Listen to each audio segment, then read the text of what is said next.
या बातमीचा पाठपुरावा आपण करत राहणार आहोत। दरम्यान आता घेऊयात बातम्यांचा वेगवान आढावा। महाराष्ट्र भाजपचं आता मिशन 2024 सुरू झालं आहे। भाजपच्या प्रत्येक महत्त्वाच्या नेत्यांकडे 2 लोकसभा मतदारसंघाची जबाबदारी देण्यात आली आहे।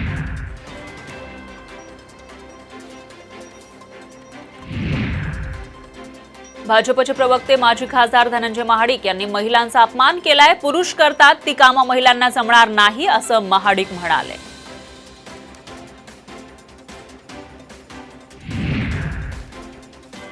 गुढीपाडव्याला सांगली जिल्ह्यातले तब्बल 48,000 भाजप कार्यकर्ते राष्ट्रवादीमध्ये प्रवेश करतायत। माजी राज्यमंत्री शिवाजीराव नाईक यांच्यासह हजारो कार्यकर्ते राष्ट्रवादीमध्ये प्रवेश करणार आहेत। नाशिकमध्ये युवा सेनेच्या मेळाव्याचं आयोजन करण्यात आलं होतं, मात्र तब्बल 2 तास उलटले तर युवा सेना सचिव वरुण सरदेसाई कार्यक्रमाच्या ठिकाणी आलेच नाही। त्यामुळे आयोजकांना पावनखिंडचा शो पाहावा लागला। माझ्यावर अत्याचार झाला म्हणून मी निवडणूक लढती असं करुणा मुंडे म्हणाल्या। 2024 सालीही मी सर्व निवडणुका लढणार आहे असंही त्या म्हणाल्या। करुणा सध्या कोल्हापूर उत्तर विधानसभेत व्यस्त आहेत।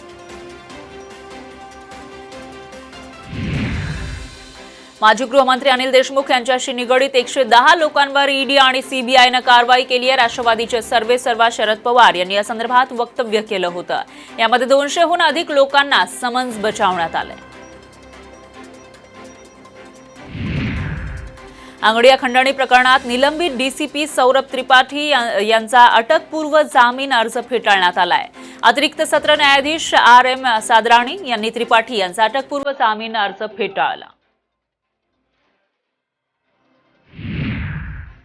कॉर्डिलिया प्रकरणी आरोपपत्र दाखल करण्यास एनसीबीनं मुदतवाढ मागितली आहे। यावर कोर्ट आज निर्णय देणार आहे। पुण्यामध्ये कास्टिंग काउचची घटना उघडकीस आली आहे। मराठी सिनेसृष्टीतील प्रसिद्ध अभिनेत्रीला कामाचा आमिष दाखवून एका दिग्दर्शकाने अभिनेत्रीवर वारंवार लैंगिक अत्याचार केल्याचा धक्कादायक प्रकार समोर आलाय। पीडित अभिनेत्रीनं काही मराठी आणि हिंदी सिनेमात काम केलंय। पुण्यातील हिंजवडी मान या आयटी परिसरातील निर्जन स्थळी एका झाडावर एका मुलीचा मृतदेह आढळलाय। यामुळे या आयटी परिसरात मोठी खळबळ माजली। मारेकऱ्यांनी मुलीला मारून तिचा मृतदेह झाडावर टांगला।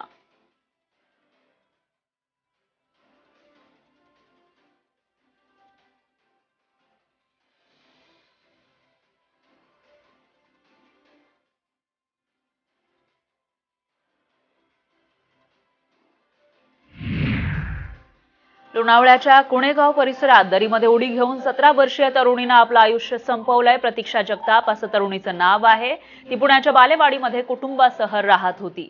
तिनं आत्महत्या केली असल्याचं लोणावळा पोलिसांकडून सांगण्यात आलंय।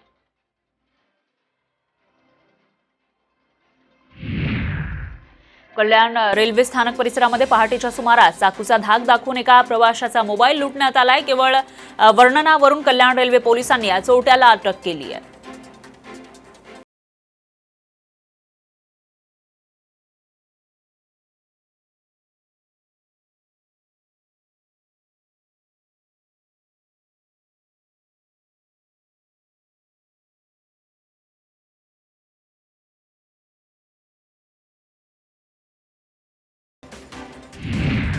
कांचन पाटील आणि अमरनाथ पाटील यांचा अटकपूर्व जामीन अर्ज न्यायालयानं फेटाळलाय। पुणे जिल्हा न्यायालयानं जामीन नाकारलेला आहे।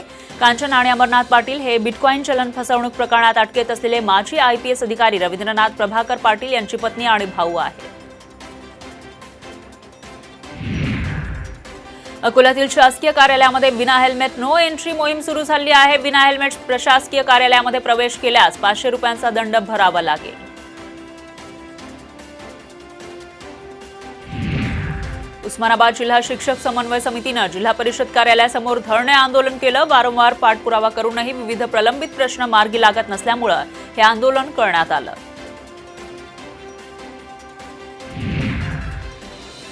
हिंगोलीमध्ये गायरान जमिनीवर घरकुल बांधण्याची परवानगी देण्यासाठी मोर्चा काढण्यात आला। यावेळी आंदोलकांनी आपल्या मागण्यांचं निवेदन जिल्हाधिकाऱ्यांना दिलं।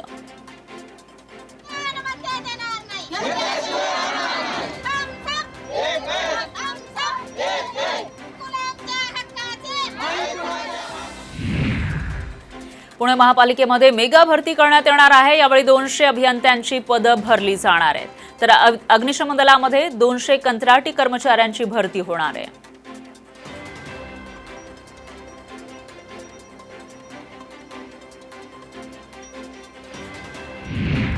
ऐन रब्बी हंगामात महावितरणकडून केली जाणारी कारवाई शेतकरी बांधवांसाठी जीवघेणी ठरत होती। यामुळे राज्यातील राजकीय वर्तुळात मोठा गदारोळ पाहायला मिळाला।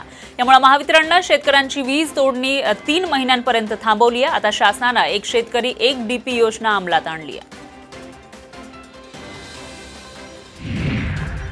अकोला शहरातील उन्हाचा पारा 43 अंशांच्या पार गेला, तर दुसरीकडे शहरातील काही भागात पाणीपुरवठा अनियमित होत असल्याने भर उन्हात पाण्याचा ठणठणाट आहे।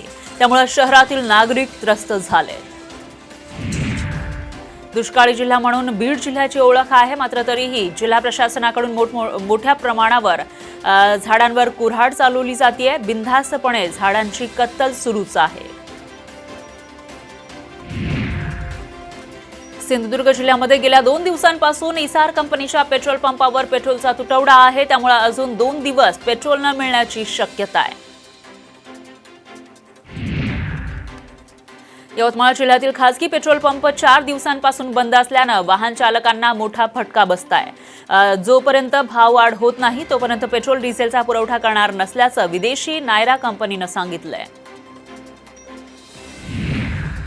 1 एप्रिलपासून घरांवरील स्टॅम्प ड्युटीच्या शुल्कात 1% वाढ होणार आहे। मुंबईसह ज्या शहरांमध्ये मेट्रो संबंधित बांधकामं सुरू आहेत अशा शहरांमध्ये सरकारनं हा निर्णय लागू केलाय। चंद्रपूर शहरामध्ये अमृत पाणी पुरवठा योजनेचं काम कार्यारंभ आदेशानुसार 2 वर्षात पूर्ण करायचं होतं, मात्र 4.5 वर्षांचा कालावधी उलटला तरी देखील काम अपूर्णच आहे। मावळात धरण असलेल्या गावांनाच पाण्यासाठी वणवण करावी लागते। डोणेगाव, ठाकरवाडी, आडले, पावना आणि शंकरवाडी या गावांमध्ये पाण्याची सोय नाहीये। त्यामुळे मावळ तालुक्यातील उद्योजकांनी पुढाकार घेऊन ही समस्या सोडवण्याचा निर्णय घेतलाय। हिंगोलीमध्ये शासकीय विहिरीतून चक्क शेतातील पिकांना पाणी देण्याचा गंभीर प्रकार अनेक गावात पुढे आलाय, मात्र याकडे हिंगोली पंचायत समितीसह स्थानिक ग्रामसेवकांचंही दुर्लक्ष होत आहे। उमरखोजा गावातील ग्रामस्थांनी तातडीने हा प्रकार थांबवावा, अन्यथा तीव्र आंदोलन करण्याचा इशारा दिलाय। मुंबई आणि उपनगरातील रेल्वेच्या जागेवर वास्तव्याला असलेल्या नागरिकांना पुन्हा नोटीस बजावण्यात आली आहे। ही बाब गंभीर असल्याचं सांगत नोटिसा अशाच येत राहिल्यास भविष्यामध्ये कायदा सुव्यवस्थेचा प्रश्न निर्माण होईल, त्याला रेल्वे प्रशासन जबाबदार असेल असा इशारा खासदार डॉ. श्रीकांत शिंदे यांनी दिला। परभणी जिल्ह्यातील 6 साखर कारखान्यांनी आतापर्यंत 25,61,586 मेट्रिक टन ऊसाचं गाळप केलंय, तर आणखी जवळपास 9 लाख मेट्रिक टन ऊस जिल्ह्यामध्ये शिल्लक आहे। त्यामुळे हा ऊस गाळप होणार की नाही असा प्रश्न निर्माण झालाय। सोलापूरच्या निमगाव इथं वनविभागाच्या उजाड माळरानावर एका उच्च शिक्षित तरुणानं वनराई फुलवली आहे। वीर बहादूर मगर असं या तरुणाचं नाव आहे। त्यांनी स्वखर्चातून वड, पिंपळ, चिंच, शेवगा, लिंब अशा विविध प्रकारच्या सुमारे 2,500 ते 3,000 वृक्षारोपण केलंय। सेंद्रिय शेतीला चालना देण्यासाठी गोंदिया जिल्ह्यामध्ये तांदूळ महोत्सवाचं आयोजन करण्यात आलं होतं। धान्याच्या प्रजातीतून लुप्त होत चाललेला काळा तांदूळ, लाल तांदूळ, बासमती, दुबराज आदींचं जतन शेतकऱ्यांनी करून ठेवलंय। ते या प्रदर्शनामध्ये विक्रीसाठी ठेवण्यात आलं।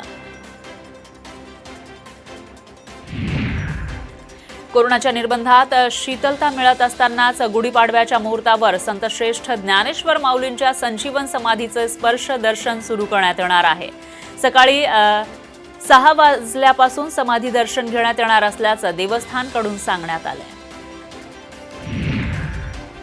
तुळजाभवानी मंदिर परिसर बेशिस्त पार्किंगच्या विळख्यात सापडलेला आहे, त्यामुळे भाविकांना याचा नाहक त्रास सहन करावा लागतोय।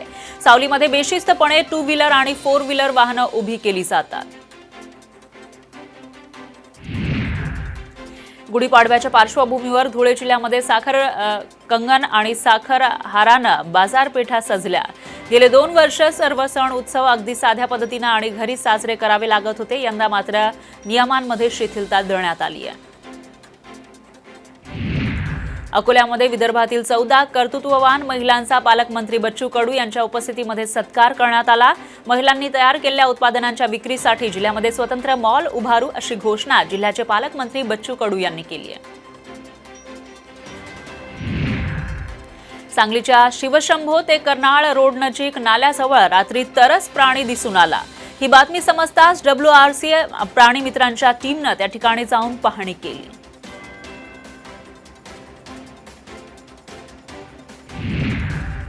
बीडच्या केज तालुक्यातील उत्तरेश्वर पिंपरी गावातील जनाबाई शिंदे यांच्या अंगावर एका व्यक्तीने कुत्रा सोडला होता। दारासमोर सारखं का जाता असं म्हणत अंगावर कुत्रा सोडण्यात आला होता। यावेळी या कुत्र्यानं जनाबाई शिंदेंचा चाबा घेतला। कुत्रा चावल्यानं कुत्र्याच्या मालकावर केज पोलीस ठाण्यामध्ये गुन्हा दाखल करण्यात आला। गोंदिया जिल्ह्यातील नवेगाव बांध या गावाला आता नवी ओळख मिळणार आहे। नवेगाव बांध आता पुस्तकाचं गाव म्हणून ओळखलं जाणार आहे।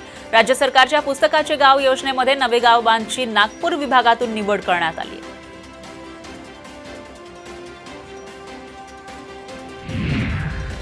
मुंबईमध्ये रोबोटिक ऑर्थोपेडिक सेंटर सुरू करण्यात आलं आहे। SRB आणि लोकमान्य हॉस्पिटलच्या सहकार्याने हे नवीन विशेष रुग्ण केंद्र सुरू करण्यात आलंय।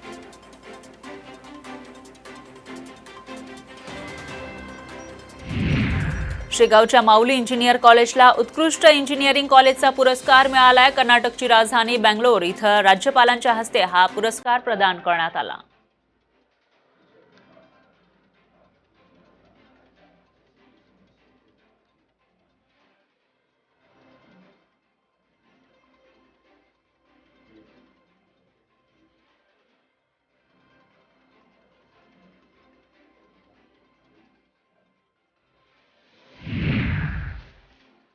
पंजाबचे मुख्यमंत्री भगवंत मान यांनी एक मोठी घोषणा केली आहे। शिक्षण क्षेत्रामध्ये मोठ्या बदलाचे संकेत देत खासगी शाळांना फी वाढीवर निर्बंध घालण्याची घोषणा केली आहे। कोणतीही खासगी शाळा कोणालाही खासगी दुकानातून शालेय वस्तू खरेदीसाठी दबाव टाकू शकणार नाही असंही मान यांनी स्पष्ट केलं।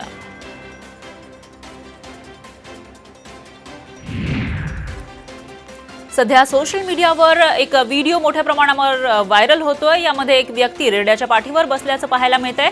मात्र इतक्यात रेडा वेगात धावत या व्यक्तीला हवेत उडवतो आणि यानंतर आपल्या पायाने त्याला हवेतच लाथ मारत अनेक फूट लांब फेकतो।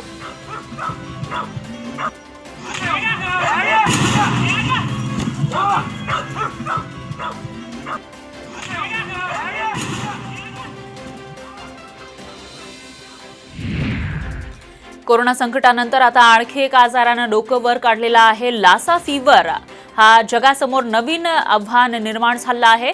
तर नायजेरिया सेंटर फॉर डिसीज कंट्रोलच्या म्हणण्यानुसार नायजेरियामध्ये यावर्षी 88 दिवसामध्ये लासा फीवरनं 123 लोकांचा मृत्यू झालाय, तर 659 लोकांना याचा संसर्ग झालाय।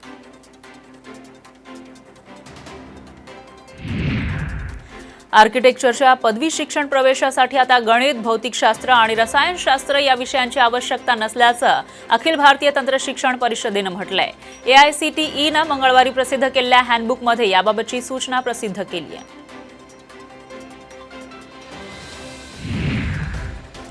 फेसबुक मेसेंजरनं एक नवं फीचर लॉन्च केलं आहे। याला कंपनी शॉर्टकट म्हटलं गेलंय। या नव्या फीचरमुळे मेसेंजर ग्रुपवरील सदस्य दुसऱ्या सदस्याला नोटिफाईड न करता मेसेज पाठवू शकणार आहेत। वेगवेगळ्या देशात राहणाऱ्या मित्रांचा जर FB मेसेंजरवर ग्रुप असेल तर त्यांना याचा मोठा फायदा होईल।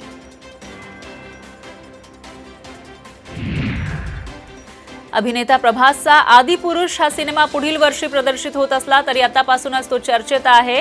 रामनवमीला आदिपुरुष सिनेमाशी संबंधित प्रभासचा फर्स्ट लुक प्रदर्शित होणार आहे। प्रभासचे चाहते प्रभासचा हा फर्स्ट लुक रिलीज करण्याची मागणी करतायत।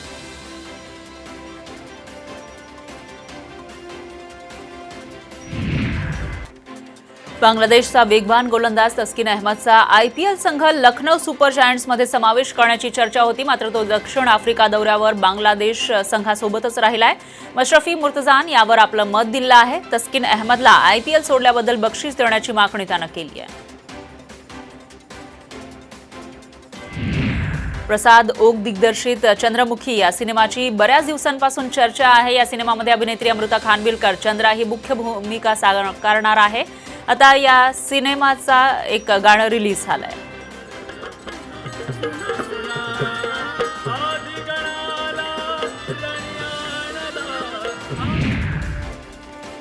चंद्रमुखी सिनेमातील पहिलं गाणं रिलीज झालं आहे. गाण्यामध्ये अमृतासह अभिनेता आदिनाथ कोठारेची झलक पाहायला मिळते.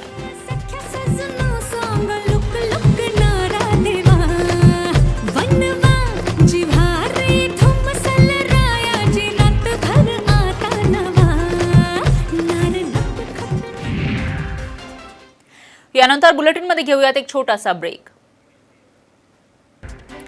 लोचा झाला रे या विनोदी सिनेमानं महाराष्ट्रासह जगभरातील प्रेक्षकांना खळखळून हसवलेला आहे. हा सिनेमा आता OTT प्लॅटफॉर्मवर रिलीज होणार आहे. येत्या 1 एप्रिल रोजी Amazon प्राईमवर लोचा झाला रे हा प्रेक्षकांच्या भेटीला येणार आहे. हॉलिवूड अभिनेता टॉम क्रूजच्या बहुप्रतीक्षित टॉप गन मेव्हरिक या ॲक्शन पटाचा आणखी एक ट्रेलर रिलीज झालाय. या सिनेमाच्या निमित्तानं ॲक्शन, उत्तम ॲनिमेशन, तगडी स्टार कास्ट आणि टॉम क्रूज असा मेळ पाहता येणार आहे.